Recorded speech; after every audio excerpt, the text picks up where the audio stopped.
น้ำนี่อยู่ตีนบ้านนู่นสว่างเลยได้พี่น้องนี่เฮ้ยน้ำหอดพี่เลยเบิ้งพี่น้องนี่ได้บ้านนู่นสว่างก็ได้นี่ตีนบ้านเลยเดี๋ยวนี้ค่ะส้มล้มมันตึกสะดุ้งเยอะแดงมาแป๊บเดียวมาแป๊บเดียวนึง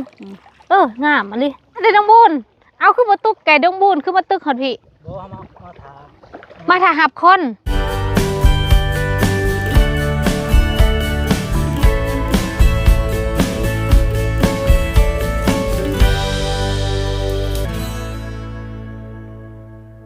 สวัสดีพี่น้องเขาต้อนรับเข้าสู่ช่องทิปแชนแนลด้วยพี่น้องเห็นพี่น้องถามมาว่าตอนนี้น้ำบ้านน้องทิพย์เป็นยังไงลดลงหรือยังพี่น้องคือมือก่อนที่ทิพย์ทายให้เบิ่งเนาะมือซื่นนี่นะพี่น้องเป็นตอนที่ว่าน้ำมันคังเพราะว่าฝนตกลงมาลายแล้วน้ำมันแบบบ่ทันซึมหรือว่าบ่ทันไหลไปให้นะพี่น้องและอีกอย่างก็คือฝนตกต่อเนื่องเนาะน้ำมันก็เลยอังแต่ว่ามือว่านนี่ค่ะฝนบ่ได้ตกพี่น้องแต่ว่าบอนอื่นหาน้ำคืนได้อย่างเซนบันกองหยักกองปทุมวันบอนที่เฮาขี่รถไปเบิงกระเจ้าคนงัวคนควายขึ้นได้พี่น้องเป็นบ้านที่ซองที่พาไปนะพี่เห็นคนตึกสะดุ้งว่าแล้วตึกสะดุ้งมวนอยู่แต่ว่าน้ำขึ้นแล้วบอนหานะพี่น้องน้ำลัดทางแล้วก็เลยบ้านกองหยักไปเนาะก็สิมีบ้านดอนหรือว่าไปทางดงบุญก็คือบ้านที่เฮาไปบ้านสุดท้ายนะพี่น้องที่ว่าเห็นคนตึกสะดุ้ง2-3คนนั่นเด้แล้ว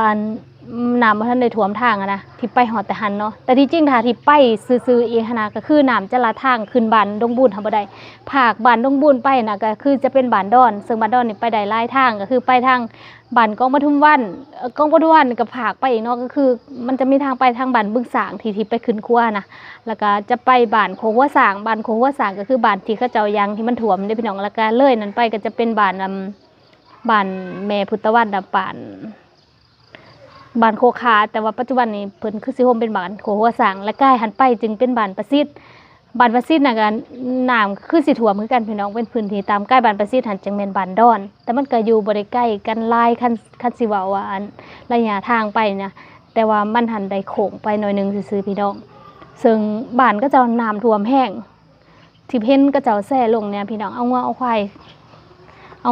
ขึ้นเนี่ยเดี๋ยวเขาไปเบิ่งภาพแล้วกัน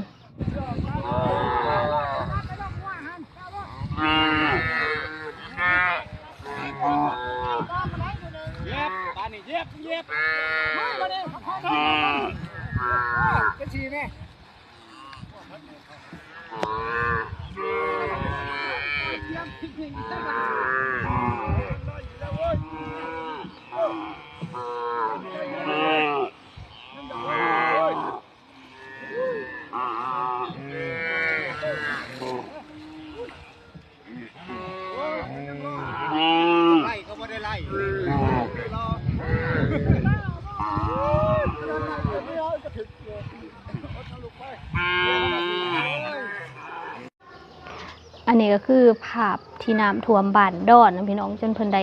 คนงัวคนควายขึ้นบ้านดอนนี่ก็ขึ้นบ่แน่ใจว่าสิขึ้นกับเมืองสนบ่น่าจะขึ้นกับเมืองซองคอนเว้ยสวรรณเขตแหละพี่น้องเป็นเมืองโตกันกับเมืองทิพย์นี่แหละเนาะก็ถือว่าน้ำท่วมแห้งพี่น้องแต่ว่าฝนน่ะบ่ได้ตกได้ทางบ้านทิพย์แต่ว่าน้ำทางลุ่มมันไหลขึ้น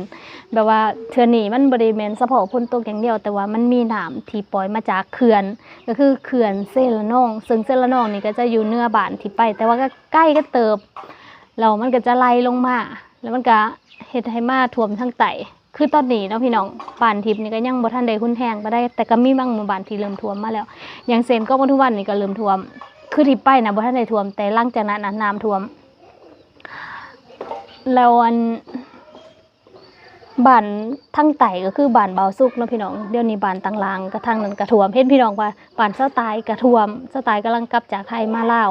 แล้วก็บ้านเซาลาดมีว่าพี่น้องก็ท่วมทั้งนั้นเนาะแต่ว่าบ้านทิพย์นี่สิอยู่เหนือบ้านเขาเจ้ามาแต่ก็ยังอยู่ใต้เขื่อนอยู่ดิเดี๋ยวสิให้เบิ่งทางหน้านี่ทิพย์ก็เห็นพี่น้องตกใจมึดคิดว่าน้ำลงแล้วเอ้าแหนมไปข้าวจืนพื้นอยู่อันนี้แม่นนาบ้านทิพย์เด้อพี่น้องเด้เมื่อก่อนทิพย์ขุดคลองให้น้ำไหลไปทางพี่เลยมันไหลลงทางข้างแต่เก่านะมันไหลลงทางพี่มันก็เลยเห็นทางเพนี่ขุดให้มันไหลลงทางไก่หัวนี่แล้วก็นี่พี่น้องข้าวๆน่ะคือน้ำเด้อพี่น้องนี่สิได้ใกล้ยังพี่นะพี่น้องขึ้นมาหอดพี่เลยน้ำนะอันนี้คือน้ำเลยนี่พี่น้อง อันนี้ที่บ่ทันได้ย่างออกไปเบิ่งแต่ว่าซั่วแน่นอนว่าเป็นน้ำที่ไหลขึ้นมาบ่แม่นน้ำที่เขาเอิ้นว่าหยังบ่แม่นน้ำที่ฝนตกแล้วมันลงไปหั่นน่ะพี่น้องคือเป็นน้ำที่มันเยิงขึ้นมาแบบเดียวกับสมัยก่อนตอนนั้นที่แบบฝนบ่ได้ตกแต่ว่าน้ำก็ไหลขึ้นนะปีที่มันน้ำท่วมแท้ๆก็คือ2019หั่นน่ะแล้วก็ต่อมาปี2020ก็น้ำท่วมอีกสำหรับอยู่สวรรณเขตส่วนปี2018แม่นเขื่อนแตกอยู่อัตตปือเด้พี่น้องนี่เนาะน้ำกาแต่นี่ไปนี่ก็ประมาณลักหนึ่งนี่แหละพี่น้อง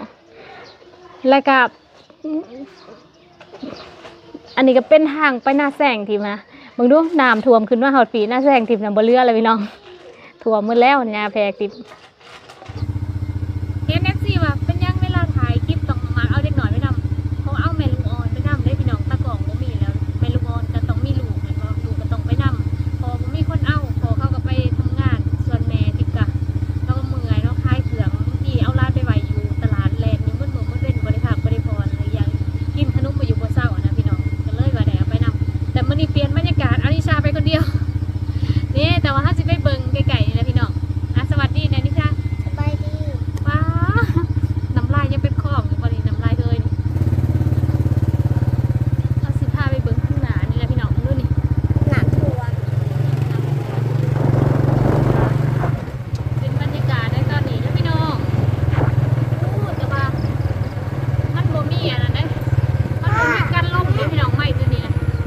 มันจะได้ยินเสียงทักรวมข้าวไปเลยฝากนั้นให้ข้าวขักเดี๋ยวสิพาไปเบิ่งไกลๆอันนี้ก็เลื่อนมือพี่ไปวันนั้นแกป่าให้ขา2 คนนะวันนั้นให้ขา2 คนบางคนตกมันบ่ได้บ่แม่คุณพี่อย่างคุณอันนี้แม่นทางที่เอาไปหน้าแซกประจำเลยพี่น้องปกติสิบักไปทางนี้แต่ว่าตอนนี้น้ำท่วมแล้ว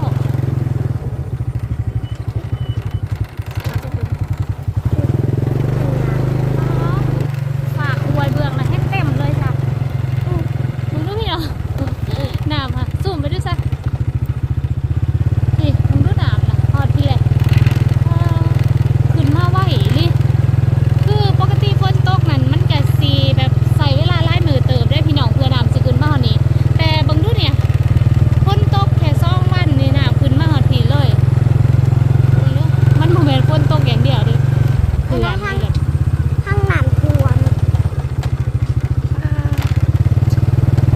น้ำอยู่ผักเพิ่นแถวนี้ตะกี้หาเป็นบ่อนคุดจิรอเก่าทิพย์ได้เนี่ยพี่น้องสิแบบว่ามาคุดอยู่แถวนี้และยามวันเสาร์อาทิตย์ตอนสมัยเรียนลูกข้าวจังผางเลยเดี๋ยวขี่รถไปเบิ่งทั้งพุ่นเขาสิลงทางหวยเขาสิลงไปทางนาแซงนะ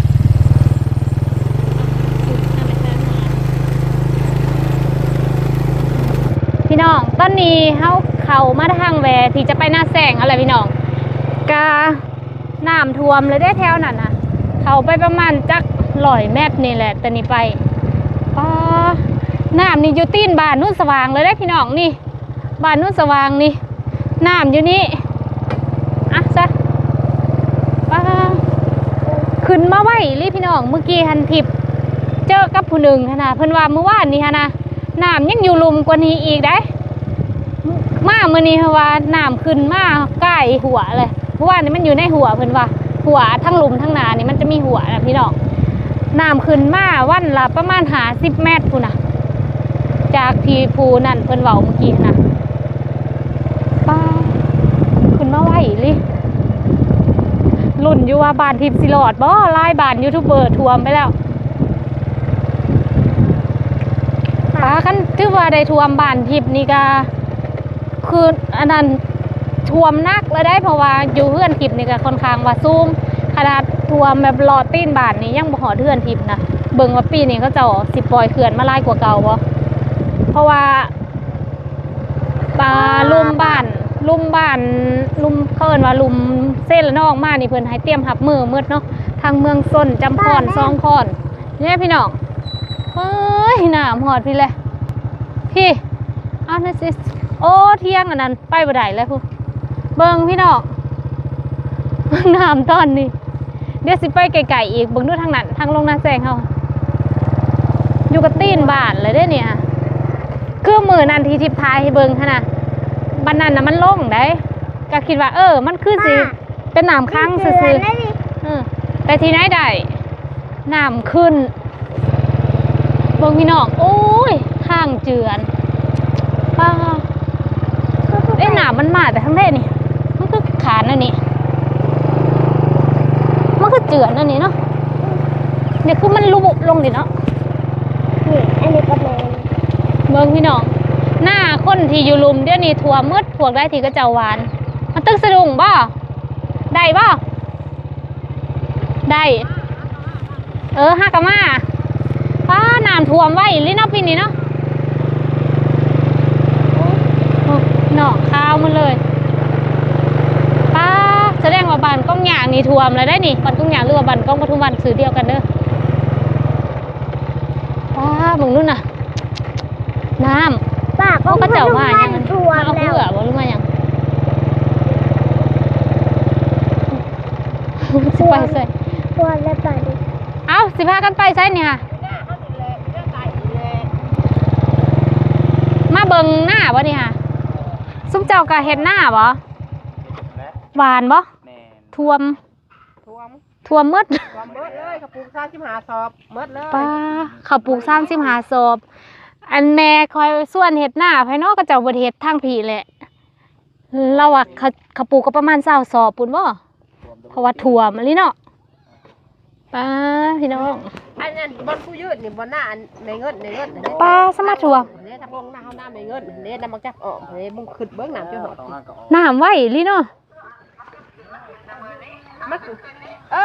เบิ่ง เอาได้ป่ะ พี่น้องลายมือได้ปกติมันสิขึ้นมาหอดพี่น้ำหั่นน่ะแต่อันนี่ หอดจีนถึงอัน ยังบ่พอหอดเท่าไรหุ่นทางไปหน้าว่าใกล้หน้าอันเท่าตายเนาะเบิ่งพี่น้องโอ้โหน้ำปีนี้ ท่วมลงเร็วขึ้นป่ะ ป้าเบิ่ง ลิฟต์มาแล้ว มึงดูฮะข้าวเดียวหนึ่ง เอาจุ๊บเจ้ามายืนเบิ่งแต่ตอนใด พุ่นมันอยู่พุ่น ตะมิดอยู่กับพุ่นน้ำเขื่อนนี่เนี่ยน้ำบ้านเฮาเศร้าตกเลยเนาะ น้ำเซบางเฮียงอยู่ ใส่บางเฮียงอยู่ขึ้นมาแสดงว่าเข้าว่าน้ำท่วมทางเหล็ก13ก็ยังบ่ลงแล้วนี่เนาะทางนั้นก็น่าสนใจว่าหั่นน่ะได้พี่น้องที่ว่าเฮาแนมมาเห็นหามันจะอยู่ฝากนั่นเนาะที่ว่าน้ำเต็มหั่นน่ะเต็มหั่นน่ะนาลุงทนน่ะ เต็ม โอ้หาเก็บจิรออันนั้นมีบ่จักซั่น รอบุ้งนะจังหวัดที่รอ จิรอได้เด้อนี่เบิ่งพี่น้องนี่ได้บ้านนู่นสว่างก็ได้นี่ตีนบ้านเลยเด้อนี่ค่ะอันนี้หน้าตีนบ้านได้แถวนี่ค่ะท่วมหมดเลย รอกูได้180,000 จะเก็บจิรอหั่นน่ะจะไปขุดจะว่าเจ้าอันไปงุ่ม ไปคุดเอาว่านี่จะตื่นนะ มีแล้วจิรอออกนี่แต่ยันตะขี้เข็บไม่งอดหั่นแหละเบิ่งพี่น้องท่วมคือหน้าแซงเฮาน่ะยังไปอีกใกล้เติบผู้ได้นี่ผู้อันนี้เที่ยงนี่เฮาท่วมประจำแล้วก็ใกล้เที่ยงนี่ไปก็จะเป็นห้วยแล้วก็ยาวไปพุ่นแต่ว่าเดี๋ยวนี้ไปบ่ได้แล้วเรื่องน้องที่มาแห้งมาให้ว่าแล้วพี่น้องท่วม ท่วมบ่เห็นคันแล้วมาฮอดพี่เลยนี่แหละเป็นเหตุผลที่ว่าเป็นหยังที่บ่ได้อันปลูกต้นไม้ปลูกอีหยังในหันไว้เพราะว่ามันเป็นพื้นที่ต่ำแล้วน้ำจะท่วมขึ้นมาฮอดพี่เป็นประจำทุกปีเลย แต่ว่ามันก็ท่วมแค่2-3 มื้อแล้วมันก็ลงเนาะถ้าแม่นน้ำที่ฝนตกเองที่บ่แม่นน้ำเขื่อนนะแต่อันนี้ค่ะน้ำเขื่อนมันโยกขึ้นมานี่ฝนบ่ได้ตกเลยเด้เจ้าของเที่ยงพอตามาเบิ่งทางนั้นก็เจ้าหาป่าแล้วพี่น้องแต่บ่ฮู้ว่ามันสิมีป่าอยู่บ่ หรือว่าป่าอาจจะมาจากที่อื่นแต่ว่าอยู่น้องเฮาน่ะบ่มีแล้วน้องนาแซงเฮาเบิ่งพี่น้องความน้ำเลิกเพียงใดเบิ่งดูนี่พี่เพียง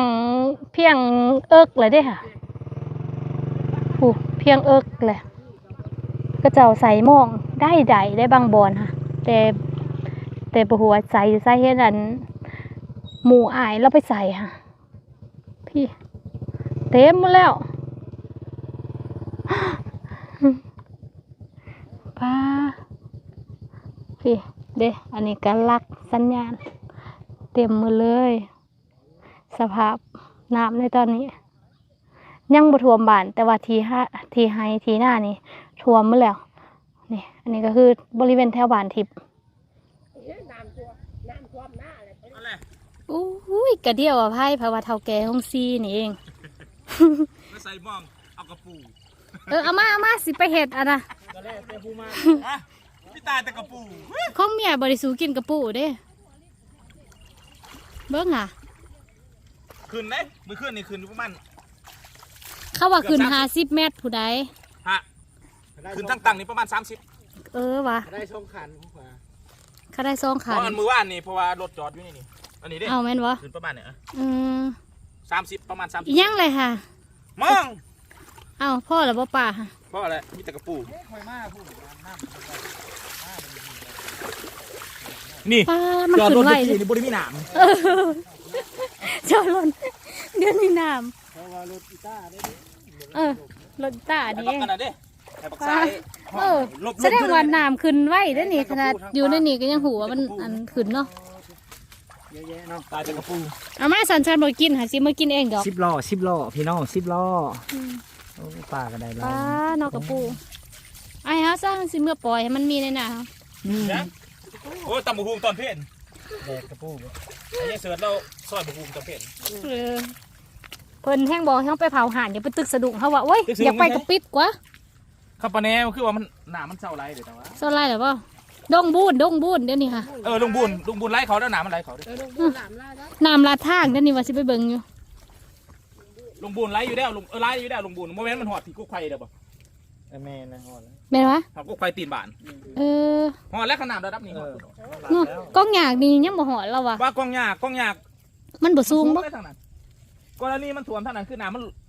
มันหล่นเซ่ออกมา แสดงว่ามื้อนี้ยังบ่มีเนาะ น้ำเซ่เฮามันบ่ได้หล่นเด้มันอยู่มาแต่ทั้ง น้ำเท่บกได้ น้ำเซ่บกได้ แต่ว่าน้ำต้นทงนี่มันอยู่ขึ้นเนาะ ว่า น้ำท่วมนี่น้ำมันแต่เซ่บางเฮียง เต็มพังวัน อื นี่ ม เต็มพังวันนี่มันเดียบ่มี เซ่บางเฮียงเซ่ซ่องคอนแล้วมันอยู่ขึ้นมานี่ เส้นแง่หอยหวาน บ้านนี้นะ ไปพี่น้องไปเบิ่งบอลไม้อีกอันนี้คือบ้านเฮาเองบ้านนู่นสว่างพี่น้องห่างจากบ้านทิพย์ประมาณ1 กิโล แถวนี้บ่ยังเลยเขา บ่ยังเด้อ เรียบร้อยบ่ยังเพราะว่าเขามันอ่อน เนาะเขามันอ่อนอีกอย่างป้ามันสิกินแล้วพอดีป้ากิน คอบุกห้างกับ เขาอ่อนนี่ขั้นสี่มือเลยเรียบร้อยโลดขั้นเขา อันนี้ก็ซ่องมือเลยเด้อนี่ แล้วหัน เอ้ย โอ้ยเขามือที่3 บ่เลยมันนั่นขึ้นมาแต่มือก่อนเนาะ มันแกมันใครกลัวได้ แต่มือว่านนี่ฮะมันขึ้นมาไว้เนาะมือก่อนค่ะมือก่อน3 มือก่อนฮะเนาะ มันน้ำฝนขึ้นไว้ มันขึ้นมานะ3 มื้อนี้แล้วเด้เอ๊ะแม่นบ่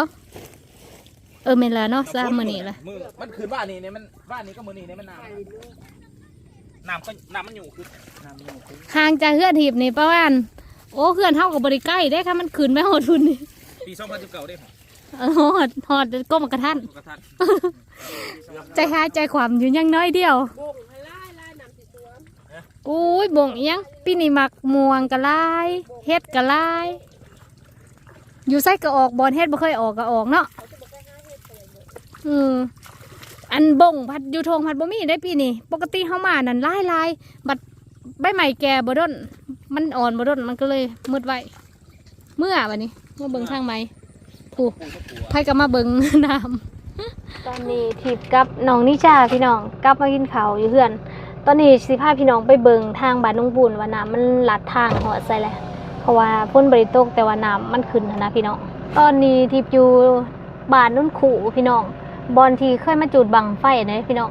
แล้วก็อันนี้ก็คือทางหน้าแสงเขาด้วยพี่น้องภาคนี้นี่น้ำเนี่ยนี่น้ำอยู่นี่แหละพี่น้องนี่น้ำท่วมหมดแล้วน้ำขึ้นมาใกล้หน้าแสงลายเติบเลยพี่น้องแล้วก็ทางนี้ก็คือกันมันจะต่อกับทงตุ้มแย่เลยพี่น้องย่ำน้ำมันท่วมนะตุ้มแย่ก็คือทางหนาเขานี่แหละทางหนานี่เป็นบานตุ้มแย่เด้น้ำขึ้นมาเขานี่แหละพี่น้องชื่อว่าน้ำต้นนี้บานนุ่นขู่บานตุ้มแย่นี่ท่วมรัดกันเลยพี่น้องแถวที่ก็เจ้าจุ่มน้ำมาเลยนี่ทางหนานี่ก็จะเป็นบานตุ้มแย่คือท้องฟ้าตอนนี้ก็แจ้งจังปางมีแดดออกแล้วพี่น้องแต่ว่าน้ำหันมันยังไล่ขึ้นอยู่ขนาดว่าก็จะเอารถเนาะเอารถมาจอดไว้แล้วก็เป็นตึกแค่กลับขึ้นมาน้ำยังท่วมรถเลยพี่น้องดูตะพ้นบริโตกได้ ปกติถ้าฝนบ่ได้ตกน้ำมันควรจะไหลลงเนาะแต่ว่าอันนี้หั่นน่ะน้ำมันไหลขึ้นเดี๋ยวไปเบิ่งอยู่บ้านน้องบุญว่ามันท่วมฮอดไซแล้วก็เขาเจ้าก็สิตึกสะดุ้งกันได้แถวนั้นน่ะพี่น้องส่วนตอนนี้ทิพย์ก็อยู่แถวบริเวณวัดบ้านตุ้มแย่พี่น้องบ้านตุ้มแย่กับบอนที่เขาเจ้าเอาคนที่จมน้ำขึ้นมาแล้วพี่น้อง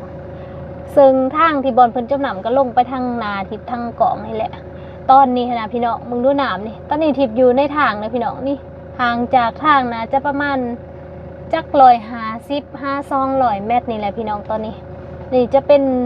บริเวณทงบ้านตุ้มแย่คือบ้านนุ่นคูกับบ้านตุ้มแย่มันต่อกันเลยพี่น้องเห็นบ่ยับมาทางหน้าแบบว่าบ้านนุ่นคู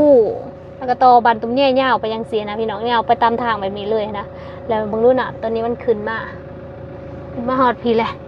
ไกลๆนึงเนาะ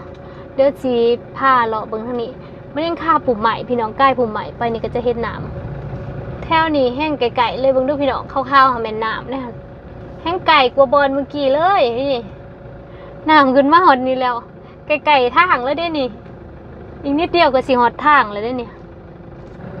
เบิ่งน้ำนี่เด้น้ำพี่น้องแถวนี้ก็จะเป็นบริเวณหน้าเอื่อยออกหรือว่าหน้าหนักของทีมงานเฮาเนี่ยพี่น้องนี่ก็จะอยู่แถวนี้ ท่วมเมื่อไรได้หน้าทีมงานเฮากะนี่นะพี่น้องมึงดูน่ะมันขึ้นมาพี่ไม่ได้น้ำทั้งนั้นเลยตอนนี้เห็นไก่ค่ะ หน้าเอากระท่วมเลยพี่น้องหน้าทีมงานเขาอยู่แถวๆนี้แหล้วนี่คือเสวนเที่ยงเพิ่นว่าตัวนั้นขาวๆนะคะ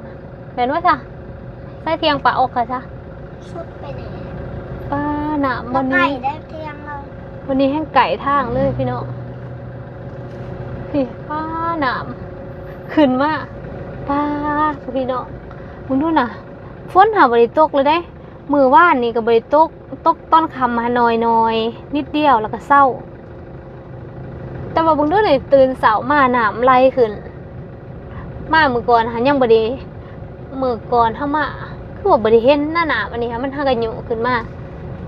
หนามเซบางเฮียงมันนูนขึ้นมาพี่น้องมันก็เลยมาแย่เซแถวนี้แล้วก็น้ำแตกฝังเลยนี่ขึ้นมาอันนี้แถวบริเวณบ้านตุ้มแย่เดี๋ยวให้ไปเบิ่งบ้านลุงบูนตอนนี้ทิพย์ก็อยู่บ้านหน้าฮอลวงหรือว่าบ้านหน้าน้องพับในปัจจุบันเบิ่งดูทางนี้ก็น้ำพี่น้องมันแย่ขึ้นมาหมดเลยนี่ล่างน้ำนี่ไปก็จะเป็นหน้าแซงบ้านหน้าโมทิพย์พันเด้ตอนนี้หน้าทิพย์หน้าโมทิพย์หากระท่วมหมดเลยได้พี่น้องเห็นโมว่าโอ้ยท่วมแล้วนะค่ะลูกเขาเพิ่นออกกำลังงะมึงดูนี่น้ำเสียดายที่ว่าทิพย์บ่มีโดรนมาบินให้พี่น้องเบิ่งเด้อเพราะว่าโดนหันให้อายไปใส่แต่โดนล่ะเพิ่นยืมไปตอนนั้นที่บ่ค่อยได้ใส่ก็เลยให้อายเอาไปใส่ ว่าสิซื้อใหม่อยู่พี่น้องสิซื้อตัวที่มันมีจอตอนนั้นมันบ่มีจอมันต้องใส่กับ iPhone ที่บ่มี iPhone ก็เลยบ่ได้ใส่ ตอนนี้เขามาทางแหวนลุงบุญแล้วพี่น้องป้าน้ำขึ้นมาหลายกว่าน้ำขึ้นมามือก่อนมาน้ำบ่ได้ขึ้นแบบนี้พี่น้องตอนนี้เขาว่ากะแวเขามาถึงได้พี่น้ำขึ้นจะหดตีนบานน้องพัมเลยพี่น้องคือมือนั้นเขาไปนะบ่ใกล้ๆหนึ่งคุณได้เดี๋ยวสิพาขี่ไปวะน้ำลัดทางบอลได้คือต้องบุญค่ะมันสูงแต่ว่าทางไปเนี่ยมันต่ำน้ำจะท่วมทุกปีเลยน้ำขึ้นมาเบิ่งปีนี้ ค่ะ ฮะคุณ ท่วมแล้ว ท่วมหมดแหละป้าขึ้นมาหอดบาทลังนี่บาทนี่มันเข้าใหญ่มาใหม่ได้เนี่ยมือนั้นมานั้นอุ้ยหนามบริมีเลยบัดขึ้นมาวันนี้ข้าวจังพังภาคนี้ก็คือกันในพี่น้องภาคนี้ก็เต็มมาเลยเนี่ย ทางนี้ท่วม ภาคนี้ก็บริ โมแม่ก็ปะ คือสิเมนแถวนี่แล้วนี่เด้ก็จะเอามันตึกสรุปอยู่นี่รถจักรจอดไล่ๆบอลได้ก็คือสิเมนบอลนั้นละนี่มันมีเพื่อนลังหนึ่งอยู่นี่อยู่กับตีนบาทเลยนี่ป้าโตแต่ว่าเด้มันก็ออมบาทเลยนี่น้ำ อยากเป็นคนให้ โอ้แสดงว่ามันหลัดแต่ผีบ่เนี่ยเด้รถไปบ่ได้วะนี่แมนอิลี่ ไอ้ยาขึ้นมาลงไปเบิ่งก่อน รถเขาจอดไว้นี่พี่น้องมึงดูน้ำป้าบอกคิดว่ามันสิท่วมหอดผีได้คิดว่ามันสิท่วมไกลๆตีนบ้านนั่นเจ้าพ่อถือเห็นไหมค่ะขี่เหือมาคายมาคายเขืองพี่ท่วมนี่ก็พี่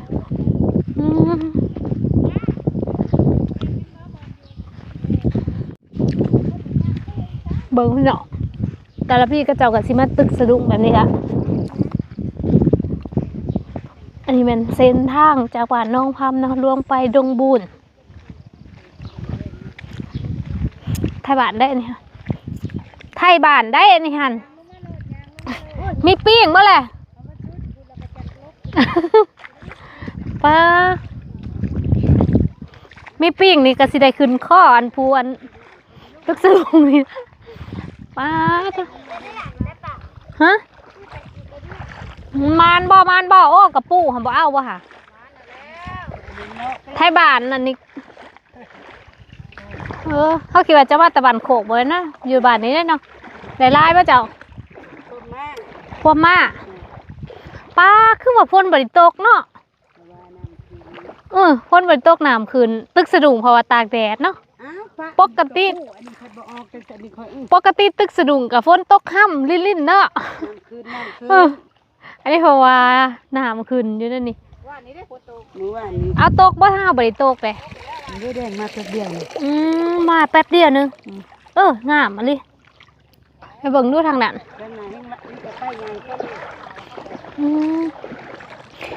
ได้ไทยบ้านน้องบุญจังมาได้อันนี้ค่ะบอ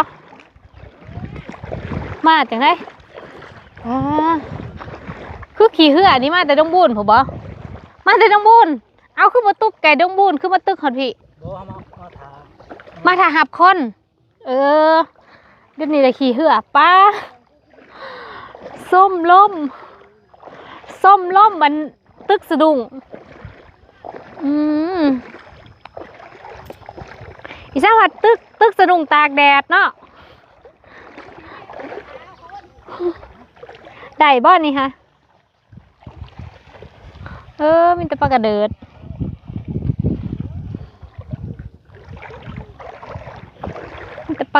เนาะบ่แม่นแม่นอะไรปลากระเดิดข้ากะมาบ่แม่ข้ากะมาได้น้องบูนบ่หรือน้องพำอยู่แล้ว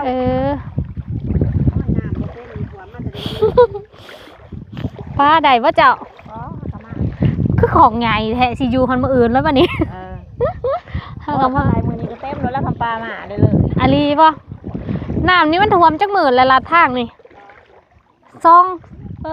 เฉพาะมื้ออื่นมื้อก่อนค่อยบ่ได้อันนั้นมื้อก่อนมาแต่มื้อก่อนบ้ามื้อเดียวเมื่อวานที่บ่ได้ว่าว่าท่วมเลยมื้อก่อนให้ยังขี่รถไปหอดพุ่นน่ะนี่คักท่วมวานนี่ฝนตกแล้วมันขึ้นมาบ่ลินหรือมันตั้งขึ้นมาเองมาเลย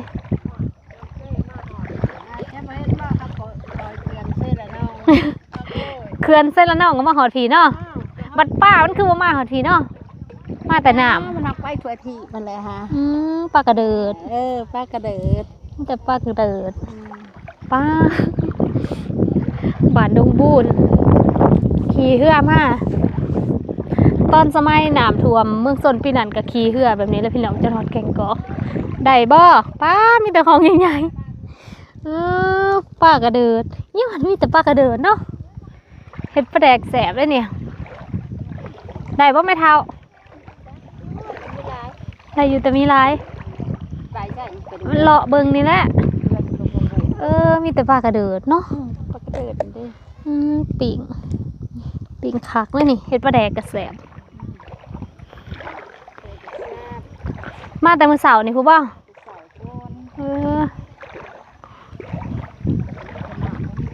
มีแต่น้ำบ่มีปลาให้บ่เห็นปลาซิวเนาะเห็นแต่ปลากระเดิดบางเถื่อกับบ่ได้จักโตเลยกับพี่เนาะ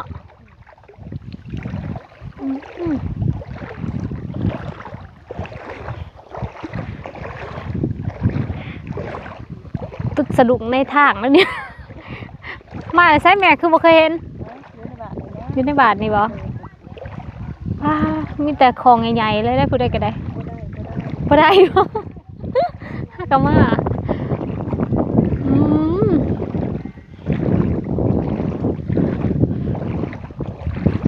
ได้บ่นี่ได้น้อยหนึงอีสานมีแต่ปลากระเดิดเนาะมันมาใส่เนาะ บ้านนี่โซ่มันออกไปนอนนะ ปลาลายบ่วันนี่ ลาย ตอนพ้นตกค่ะบ่ มืดมือ หักลายหักมื้อนี้หักบ่ลาย มันเป็นคำย่อเป็นมีเฮี้ยงกันนี่มาหลับแล้ว อื แต่ละคน มโอ้มันขึ้นน้ำไล่ขึ้นแล้วมันขึ้นเนาะอันนี้น้ำมันเริ่มอยู่เลยป่ะจ๊ะบางทีแบบฝนตกแล้วมันขึ้นป่ะจ๊ะขุดเล็กหน่อยกระตึกป้าบ่ได้ไก่ตัวนี้ ไก่เติบได้นี่เนาะไก่เด้เนาะแน่มึงคือว่าไก่ได้ยางมากว่าซื้อจักเถื่อระวังกระแจตรงน้ำด้วยจ้ะได้บ่อีละคนหน่อยกับคลองน้อยเนาะ แต่ว่าป้านี่งามๆเลยเด้ป้าเพิ่นได้ใบไม้ยังสดๆเลยหากะมาบ่หากะมาโอ้รถไทยนี่มาใส่ดงบุญผมว่านี่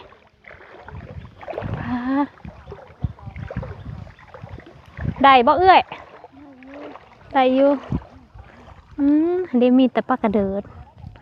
มันคือมีแต่ปลากระเดิดเนาะ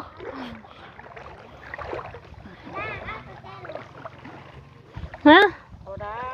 เอาคุณมาตึกอะไรลาย จะไก่ลายอยู่เดียวโบได้ เฮ็ดซะออกแล้วมันตึกสะดึงต่อเนาะ แมนติดต่อออกติดกระดงต่อ นี่มีแต่ตัวงาม งานได้ดีตัวนี้นี่ ๆยังอันนี้นี่ป้าอันนี้ก็เป็นป้าปากว่าตัวเนี้ย แมนป้าป๋าง ามลีสีทองสีขาว กว่านี้ได้แต่ป้าอันนั้นได้ว่านี่ ๆได้ป้ายัง ป้าคุม มันคือซีเมนต์ขึ้นเป็นหมูเนาะ มันมาเป็นเล่น้ำมา อันนี้น้ำนี่มันอยู่แล้วบ่ลื่นยังขึ้นอยู่นี่ น้ำมามันไล่กลับไปเนื้อเรียน ไล่กลับไปเนื้อแสดงว่ายังขึ้นอยู่ เพราะว่าน้ำเช่น้อยบกมันไล่ไปคนนี้ ถ้าเส้นทางมันบกมันสิลงผุนแต่คือเก้าน้ำยังหนูขึ้นมาเนาะ แมน น้ำปล่อยเขื่อนเขาเศร้าปล่อยหรือยังเดี๋ยวนี้ จังหวะนี้ บ่เห็นเขาแจงอีเนาะแจงแต่มือปล่อยได้บ่บักล่ะป้าผีป้าเด็กหน่อยก็ได้ได้น่ะนี่งามเลยป้าเพิ่นนี่อายเราขี่เหือป้าแต่นี้ไปดงบุญนะประมาณ7 ลักแต่ทางแหวเขามาพี่น้องแต่น้ำท่วมตั้งแต่อยู่ทางแหวเด่นค่ะ หน้าอันนี้หน้าหมูป่า ท่วมแล้วนุงผัดนุงทรงข้าหญ้าว่ามันเปียกหมดแล้วนี่ เราไปเปียกแล้ว เอ้าอีหยังอันนี้มันคือบวกแม่นหูบ่นี่จ้ะนี่น้ำยังคือน้ำหวานนั่นนี่พี่น้องมันเป็นหูบ่นี่ก็บอกเป็นหูได้ล่ะคือเป็นหวานซะนะ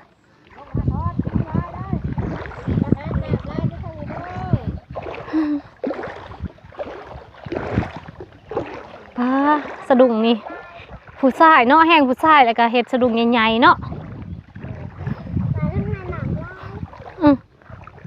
ทาอยู่เทั้งกระไดปลาสิยังไว้เรา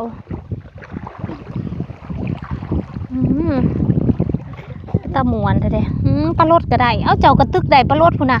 ได้ ฮักก็เคยเห็นว่าตึกสะดุ้งได้ปลาลดพี่น่ะงามๆมีแต่ปลาลดใหญ่ๆกระปูหนนะโค้งใหญ่เลยเนาะ ป่านี่ โค้งมักใหญ่สะดุ้งแล้วมักใหญ่พุ่นน่ะ ก็ดูเนี่ยคือกัน มาแต่เมื่อวานนี่คือว่านี่ฮะเบิกในไส้เจ้าเห็น ปลาทงปลาเปียกเลย เปียกเขาแล้วป้า ตาลาย น้ำสิท่วมพ่นสิตกกระสางหัวมันตึกป้าไว้ก่อนเนาะมือนี้ยึดทางเงินบ่ให้เขาเที่ยว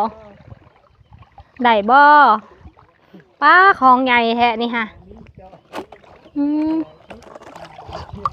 เอาแสน้ำไว้แล้วมันก็ลอยพอมันก็บ่ตายเนาะมีปลานิ่นพร้อม ออกมาแต่น้องได้เด้นี่เนาะ น้องสงวน น้องสังวนอืมใช่ปะไปของเรานี่ตายเนาะเป็นโทษเผื่อสิตึกแทนเราได้ ได้ปะ ป้ามาต้นใบ เอ้มันคือหลงเนี่ยนี่ต้องได้อิ่งไว้ปะป้าทางนี้น้ำเลิกเสียงเหือมา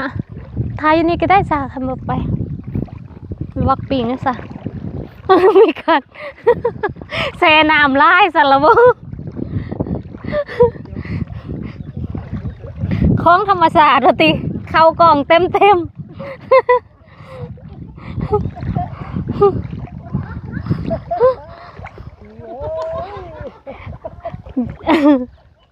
เบิ่งทั่วโลกนั่นแหละได้บ่แม่ ได้อยู่ อื้อหือมาแต่ต้องบุญบ่หรือน้องพำ น้องพำ ต้องบุญเขาคือสิตึกอยู่สนพุ่นเนาะ เขาก็ศูนย์บ้านเขาแล้ว เฮาไปบ่ได้เด้อพี่น้องรถเฮาลงมานี่ได้แป้งใหม่แล้วแหละ ทางนี้น้ำเริ่มลกแล้วพี่เนี่ยเพียงค่าที่พี่นะทายอยู่หั่นแล้วซ่าบ่ต้องมามันเลิกได้บ่ พี่อันนี้เราไหวอยู่หันพุ่นนะป้าพี่ตึกสรุปไปพุ่นบ่ได้ดอกน้ำเลิกแล้ว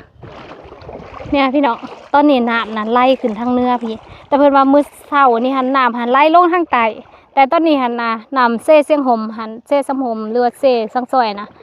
มันลงแล้วเดี๋ยวนี้และน้ำทางพี่ก็เลยไล่กลับไปทางพี่แต่ว่ามื้อเช้านี่ค่ะน้ำนั้นไล่แต่เนื้อมาทางใต้แต่น้ำนี่ก็ไล่แห้งเติบได้แสดงว่ามันก็ลงลายเติบอยู่นี่เบิ่งว่ามันสีบกอยู่บ่มื้อนี้น้ำไล่แห้งเลยเบิ่งพี่น้องท้ายบาทดงบูนเพิ่นสิมาดงบูนเพิ่นก็เมื่อบ่ได้ ข้างค่าทาน้ ค่าทาน้ำรถสิไปเอาน้ำอยู่ดงบูนเพราะดงบูนค่ะมีโรงงานน้ำสะอาดเพิ่นก็ไปบ่ได้ขี่เหือแกน้ำมาน่าจะบ่ไหวมั้งคันน้ำบ่รถเนี่ย ถ้าเหือเนาะเห็นเหือก็จะเอาไปทางพุ่นเพื่อทางพุ่นมาอีกแล้วเมื่อกี้มีเหือลำหนึ่งเรามาอยู่นี่แล้วไปเลยเด้ ดีด้าค่ะมันเงื่อหน่อยมันว่าเมื่อไม่ได้ดอกเงื่อหน่อย เสียรถจักรเมื่อ บ่คนมันหลายคน แมนเมื่อวานนี่